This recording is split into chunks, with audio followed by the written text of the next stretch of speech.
जय श्री राम, जय श्री श्याम सभी भाइयों को। मैं वैभव तोमर आपके अपने YouTube channel maths with Vivansh पर आपका हार्दिक अभिनंदन करता हूं और मैं आशा करता हूं कि आपको मेरी पिछली वीडियो बहुत अच्छी लगी होंगी और मैं कोशिश करूंगा आगे वाली वीडियो इतने अच्छे बनाने की आपको वो भी बहुत पसंद आए। तो आइए आज हम करने वाले हैं अपने ट्रिग्नोमेट्री का लेक्चर नंबर 2 स्टार्ट, मतलब एक्सरसाइज 8.1 स्टार्ट। देखिए इस एक्सरसाइज में ये तो नहीं है कि मैं एक्सरसाइज का एक एक क्वेश्चन कराऊंगा, नहीं, मैं इस एक्सरसाइज का आपको अच्छी तरह से एक एक कॉन्सेप्ट समझा दूंगा और मैं विश्वास से कहता हूं कि ये लेक्चर देखने के बाद ना आपको एक एक क्वेश्चन इजीली सोल्व होता हुआ दिखेगा। आइए हम स्टार्ट करते हैं। देखिए इस एक्सरसाइज में हमने पिछले लेक्चर में एक चीज जानी थी बहुत अच्छी, क्या भैया, हमने रेशियोज पढ़े थे। सबसे पहले हम ट्रिग्नोमेट्रिक रेशियोज को देख लेते हैं। भाई क्या पढ़े थे? ट्रिग्नोमेट्रिक रेशियोज पढ़े थे। आइए हम उन रेशियोज को देख लेते हैं। सबसे पहले देखिए, सबसे पहले क्या हमने साइन थीटा पढ़ा। हाँ जी, वो क्या था? परपेंडिकुलर अपॉन हाइपोटेनस था। हमने इसी का जस्ट ऑपोजिट होता है क्या? Cosec theta.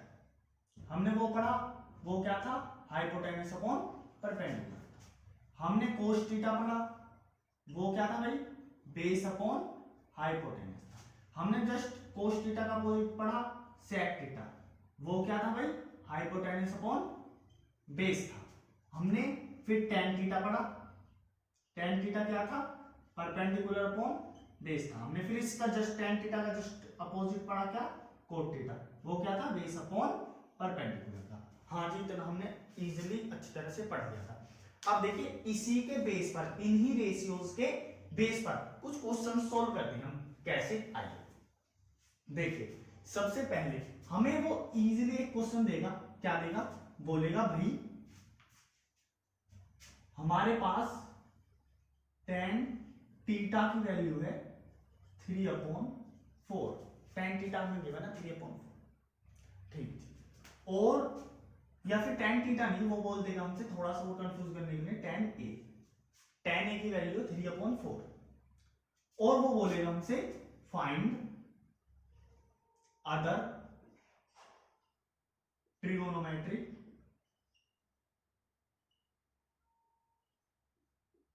रेशियोज। वो हमसे क्या बोलेगा कि अदर ट्रिग्नोमेट्रिक रेशियोज फाइंड कीजिए। मतलब ये साइन कोसेक कोसेक कोट, ये सभी फाइंड करिए, ठीक है जी। अब हमें क्या करना है? हमें बस इजी एक कॉन्सेप्ट लगाना है। इसमें क्या, हमें एक बात बताइए, हमें टेन थीटा के लिए क्या पता है कि परपेंडिकुलर अपॉन बेस होता है। हाँ जी, अब देखिए हमें वैल्यू दी हुई है 3/4। हाँ, ये इक्वल कर लो परपेंडिकुलर अपॉन बेस। मतलब ये कि परपेंडिकुलर क्या हो गया? 3 और बेस क्या हो गया? 4। अब एक राइट एंगल ट्राइंगल ऐड करिए और जो भी एंगल दिया हुआ है, जो भी हमारी थीटा की वैल्यू है, यहां पर क्या है? थीटा की वैल्यू a, वो वैल्यू रख दीजिए। कौन रख दिया? बीच में बी सी, जो भी आप नाम देना चाहें, ए बी सी, जो भी वो दे सकते हैं। उसके बाद अब देखिए थीटा के जस्ट सामने वाला, इसके जस्ट सामने वाला या जस्ट सामने वाली साइड परपेंडिकुलर कहलाती है। अब इसकी वैल्यू क्या दी हुई है भाई? 3। हाँ जी, अब देखिए 3 है। हाँ जी, अब देखिए, और नीचे वाली क्या होती है? बेस। इसकी वैल्यू क्या दी हुई है भाई? 4। हाँ, हमें इतनी वैल्यू पता है। अब मुझे आप एक बात बताइए, क्या कि साइन थीटा की वैल्यू क्या है? रेशियो क्या है? Perpendicular upon hypotenuse. अब यदि हम इसमें हाइपोटेनस देखें तो हाइपोटेनस की वैल्यू तो हमारे पास है ही नहीं है ना। तो जब हाइपोटेनस की वैल्यू नहीं है तो हम कैसे निकालेंगे? अपनी पाइथागोरस थ्योरम से। हमने लेक्चर 1 में अच्छी तरह से समझा हुआ है। आइए अब इसमें लगाते हैं पाइथागोरस थ्योरम। तो using PGT, I H square, ये क्या है? एच, ठीक, H square equals to P square plus B square. H square, P square क्या है? 9, बी स्क्वायर 4 के स्क्वायर 16, एच स्क्वायर 9 और 16 25, h इज इक्वल्स टू √2 और h इक्वल्स टू 5। तो हमें h की वैल्यू पता लग गई ना, क्या आ गई भाई 5। तो हमें यहां पर h की वैल्यू पता लग गई है 5 आ गई, h की वैल्यू आ गई। हाँ जी, अब बस इन रेशियोज में पुट करते हुए चलना है, बाकी कोई भी नया काम नहीं करना। आइए करते हैं। देखिए साइन थीटा, भाई अदर ट्रिग्नोमेट्रिक रेशियोज ही तो निकालने हैं। हाँ जी, साइन थीटा क्या होता है, परपेंडिकुलर अपॉन हाइपोटेनस। अब देखिए परपेंडिकुलर क्या है भाई 3, हाइपोटेनस क्या भाई 5, हाइपोटेनस अपॉन परपेंडिकुलर, हाइपोटेनस क्या है भाई 5, perpendicular 3, cos theta base upon hypotenuse, base क्या है भाई बताइए 4, 3 और हाइपोटेनस क्या है भाई 5। इसका जस्ट उल्टा होता है तो 5/4। परपेंडिकुलर ये तो हमें गिवन है पहले से ही क्वेश्चन में, ये तो कोई बड़ी बात नहीं है। और इसका जस्ट अपोजिट क्या होता है cot थीटा, तो 4/3। तो हमारी ये सारी वैल्यूज निकल कर आ गई। बस इसी तरह से सभी क्वेश्चन हमारे क्या होने वाले सोल्व होने वाले। आइए एक क्वेश्चन और ले लेते हैं, बहुत अच्छा सा प्यारा। आइए तो अब हम करने वाले हैं अपने सेकंड क्वेश्चन को स्टार्ट। देखिए इसमें क्या बोला है इसने, इसमें बोला है in triangle A B C right angle at B, मतलब एक हमारे पास ट्राइंगल है, ठीक है जी, ट्राइंगल का नाम है एबीसी, राइट एंगल किस पर है बी पर, तो ये क्या है बी, यहां पर है राइट एंगल, ठीक है। और उसमें बोला है साइन ए, मतलब ए यहां पर है, वो क्या है 12/13। तो साइन का रेशियो क्या होता है परपेंडिकुलर अपॉन हाइपोटेनस। आई तो ये क्या है परपेंडिकुलर, ये क्या है हाइपोटेनस, मतलब 13 हाइपोटेनस और 12 परपेंडिकुलर। परपेंडिकुलर क्या होता है थीटा के जस्ट सामने वाली साइड परपेंडिकुलर होती है, तो ये क्या हो गया 12 हो गया, ठीक है। हाइपोटेनस ये सबसे बड़ी वाली साइड 30, मतलब 90 डिग्री के जस्ट सामने वाली साइड, वो क्या होती है 30 होती है। हाँ जी, और बची हुई ये क्या है बेस। अब बेस की वैल्यू हमें नहीं पता, नहीं पता ना, नहीं, तो हमने मान लिया इसको x, ठीक है, हमने इसका x मान। अब देखिए, अब सबसे पहले तो हमें बेस चाहिए भाई, तो सबसे पहले बेस निकाल लेते हैं। आइए पीजीटी यूज करते हैं, यूजिंग पीजीटी। आइए पीजीटी की हेल्प से क्या निकालना है हमको, बेस निकालना है। तो h square equals to p square plus b square, b square निकालना है ना, हाँ जी, तो b square equals to h square minus p square. तो b स्क्वायर क्या है x स्क्वायर, x स्क्वायर 13 169 144, भैया 144 कैसे आया 12 का स्क्वायर, 169 कैसे आया 13 का स्क्वायर। हाँ जी, अब x square is equals to, ये माइनस करोगे क्या आएगा 2 5, तो x क्या आ जाएगा भाई 5, x क्या आ गया 5, तो हमें पता लग गया ये क्या है 5। हाँ इतना हमें पता लग गया। अब हमें क्या करना है, अब हमें बोला इसने tan a plus cos c। अब भैया एक प्रॉब्लम हो गई, क्या a b c, ये क्या है c, ठीक है। अब हमें क्या बोला इसने, हमें बोला कि cos c की वैल्यू। अब भैया ये तो कंफ्यूजन होगी, तो cos c की वैल्यू क्या है भैया, आ जाओ, cos c is equals to क्या होता है base upon hypotenuse, base is 5 and hypotenuse is 30, है ना, है ना। लेकिन नहीं बेटा ये गलत है, नहीं मेरे भाइयों मेरी बहनों ये बिल्कुल ही गलत है। तो फिर क्या होगा इसका आंसर, आइए देखते हैं। देखिए जब आपने यहां आपने करा तो बिल्कुल ठीक है, देखिए ये बेस बोला आपने, ये हाइपोटेनस बोला, हाँ बेस को आपने 5 माना, हाइपोटेनस को 30 बिल्कुल माना। अब आप एक चीज बताइए, थीटा के जस्ट सामने वाला परपेंडिकुलर होता है, हाँ जी, नीचे वाला बेस होता है, ठीक है बताइए। अब ये बेस a के लिए है, क्योंकि यहां पर थीटा क्या है a, लेकिन यहां पर थीटा क्या है c, तो c के जस्ट सामने वाला क्या होगा परपेंडिकुलर होगा, और उसके साइड वाला बेस। तो बेस क्या है यहां पर 12, क्या है 12, और हाइपोटेनस तो सेम ही रहेगा। तो cos c की वैल्यू क्या आएगी ये, और tan a की वैल्यू क्या आएगी भाई, tan a की वैल्यू, tan a की क्या होती है परपेंडिकुलर अपॉन बेस। तो परपेंडिकुलर क्या है a के लिए, भाई a के लिए देखना है ना परपेंडिकुलर 12 बिल्कुल सामने वाला, और बेस 5। कोई प्रॉब्लम नहीं थी। अब देखिए इसमें अगर कंफ्यूजन है थोड़ी सी, इसको क्लियर करते हैं। सबसे पहले देखिए हमारे पास जब भी कोई ट्रायंगल हो ना, उसमें जैसे चेंज कर दिया, हमको थीटा चेंज कर दिया, तो हमें कैसे पता लगे कि बेस क्या है परपेंडिकुलर क्या है। देखिए थीटा के जस्ट सामने वाला परपेंडिकुलर होता है, बस इतना ध्यान रखना है। जो भी हमें थीटा गिवन है ना, उसके जस्ट सामने वाला, जस्ट सामने वाली साइड, जस्ट अपोजिट साइड क्या होती है, उसकी परपेंडिकुलर मानी जाती है। तो इसके थीटा क्या है यहाँ पर c, cos c के लिए थीटा क्या है c, c के जस्ट सामने वाली साइड, जस्ट अपोजिट साइड क्या है उसकी परपेंडिकुलर हो। तो यहाँ पर परपेंडिकुलर क्या है 5, और बेस क्या हो जाएगा फिर 12। बस वो सबसे बड़ी साइड तो हाइपोटेनस तो सबसे बड़ी साइड होती ही है, वो तो चेंज होती नहीं। ठीक है, तो इस हिसाब से हमें समझ। अब हमें वैल्यू किसकी निकालनी है, हमें वैल्यू निकालनी है tan a plus cos c की, tan a plus cos c की। देखिए कुछ भी तो नहीं करना, कुछ भी तो नहीं करना, बस tan a और cos c को प्लस कर देना। tan a की वैल्यू क्या है 12/5 प्लस cos c की क्या है 12/30। हो गया जी। हाँ एलसीएम लीजिए भाई, 13 और 5 का एलसीएम 65,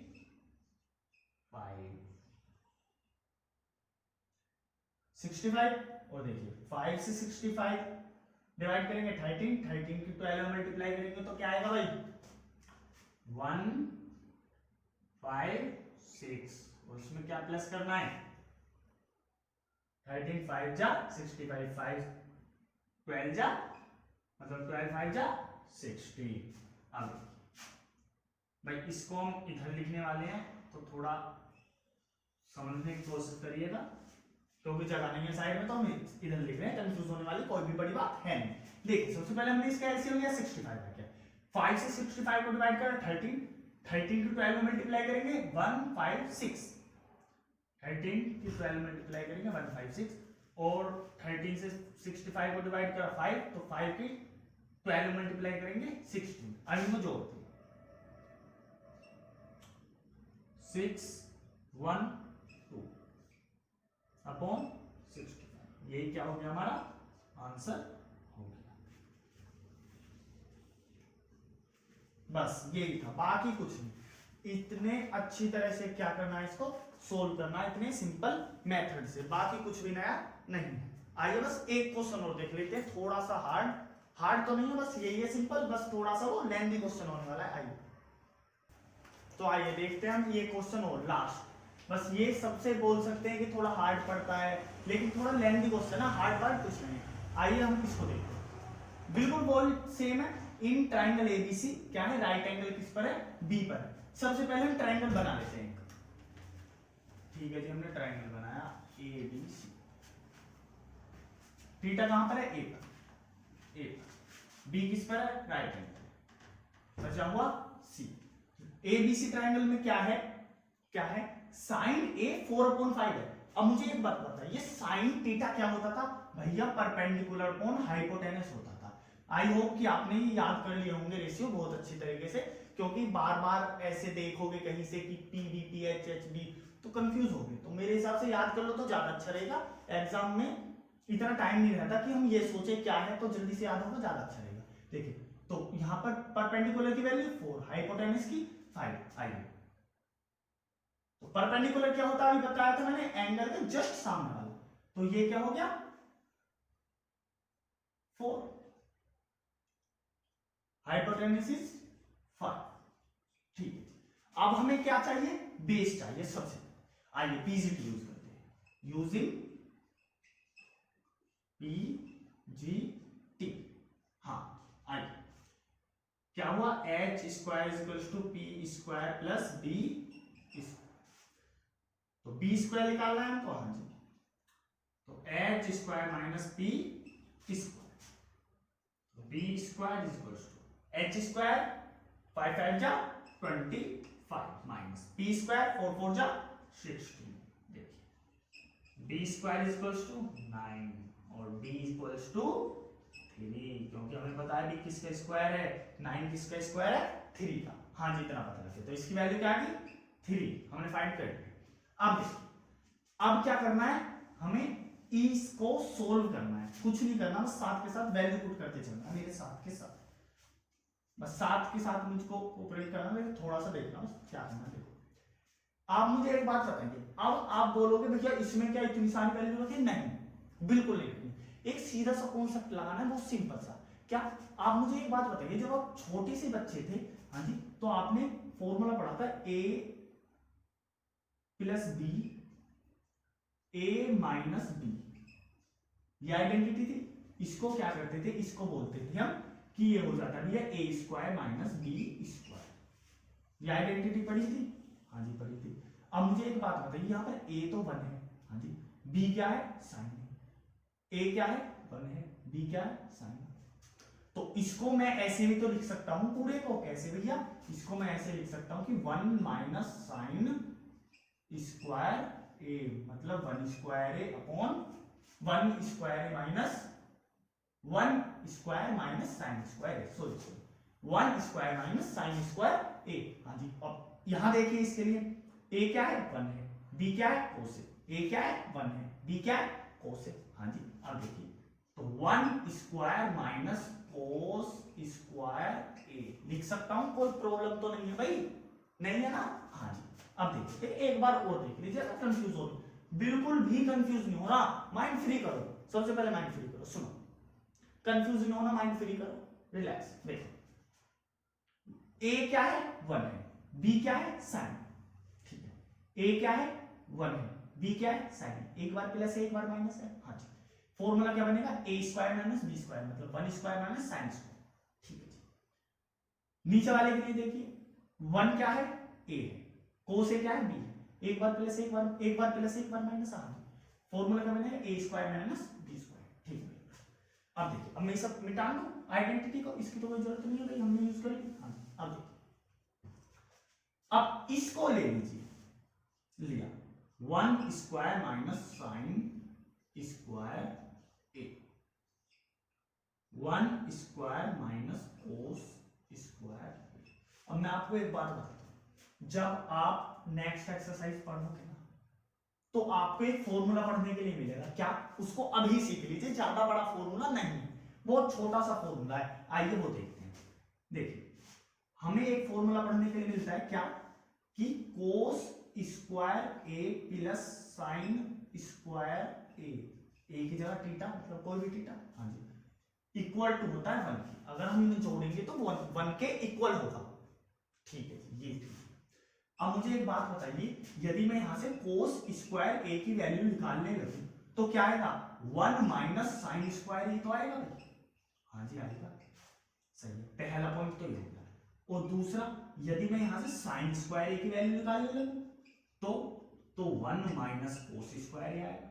अब भैया आप ये कर कैसे रहे हो, देखो, अगर मैं कोस स्क्वायर ए की निकालूंगा तो ये इधर जाके माइनस हो जाएगा, हाँ जी, अगर मैं साइन स्क्वायर ए की निकालूंगा ये इधर जाके माइनस हो जाएगा, कोई प्रॉब्लम नहीं, हमें ये आइडेंटिटी मिली, कोई प्रॉब्लम नहीं, बस इसी आइडेंटिटी को यहां पुट कर दीजिए। भैया क्या कर रहे हो, बार बार देखो, 1 का स्क्वायर 1 ही तो होता है, 1 का स्क्वायर 1 ही तो होता है, तो 1 माइनस साइन स्क्वायर किसके इक्वल हो जाएगा भाई, 1 माइनस साइन स्क्वायर किसके इक्वल है, कोस स्क्वायर। तो क्या रखेंगे आप, cos square A upon 1 minus cos square भाई किसके इक्वल होने वाला है, 1 माइनस कोस स्क्वायर होने वाला है साइन स्क्वायर के इक्वल, हाँ जी, तो यहाँ साइन स्क्वायर, ठीक है जी, कोई कंफ्यूजन नहीं है। अब देखिए, अब मुझे आप एक बात बताइए, क्या भैया कोस स्क्वायर की वैल्यू क्या है, कोस स्क्वायर की वैल्यू क्या है, तो कोस ए की वैल्यू क्या होती है मुझे इतनी बताइए, परपेंडिकुलर अपॉन हाइपोटेनस साइन की होती है, और कोस की क्या होती है भाई, देखिए कोस थीटा की वैल्यू होती है बेस अपॉन हाइपोटेनस, तो बेस क्या है यहां पर 3, तो 3 अपॉन क्या है हाइपोटेनस 5, इसका क्या स्क्वायर। साइन क्या है 4/5, तो 4/5 का स्क्वायर। हाँ अब 3 3 जा 9, 5 5 जा 25 अपॉन 4 4 जा 16, 5 5 जा 25, हाँ 25 से 25 गया गया। भैया समझ से मतलब दिख सा नहीं रहा, थोड़ा सा ऊपर को लिख लेते हैं, कंफ्यूज नहीं होना बिल्कुल भी, इतना परेशान ना हो। क्यों परेशान हो रहे हो भाई, देखो थोड़ा इसे सामने को लिख लेते हैं। देखिए देखिए 3 का स्क्वायर 3/5 का स्क्वायर खोलेंगे, हाँ जी, तो 3 3 जा 9, 5 5 जा 25,